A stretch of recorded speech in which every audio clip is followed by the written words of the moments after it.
নতুন বছর মানেই পুরনো সব জঞ্জালকে পেছনে ফেলে নতুন করে জীবনের স্বপ্ন দেখা। ৩১ ডিসেম্বর মাঝরাতে নিউ ইয়ার সেলিব্রেশনে কাউন্টডাউন আর আতশবাজির জাঁকজমক আয়োজনে বরণ করা হয় এই দিনটি।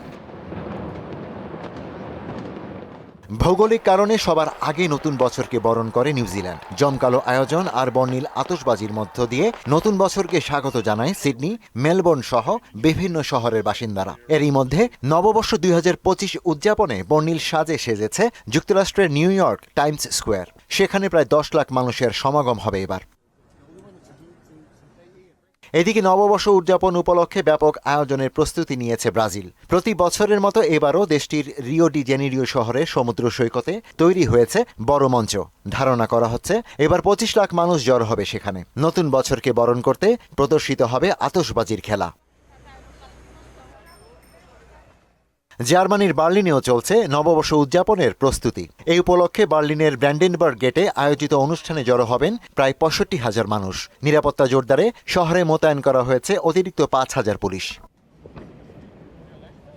চীনের বেজিংয়ে নববর্ষ উপলক্ষে ফ্যাশন ও প্রযুক্তির থিমযুক্ত ১,০০০-এর বেশি লণ্ঠন জ্বালানো হবে। একে বছরের সবচেয়ে বড় লণ্ঠন উৎসব বলা হচ্ছে। ব্যবসায় সমৃদ্ধি লাভের আশায় এমন আয়োজন করা হয়েছে এবার। ইশতিয়াক হোসেন, মোহনা সংবাদ।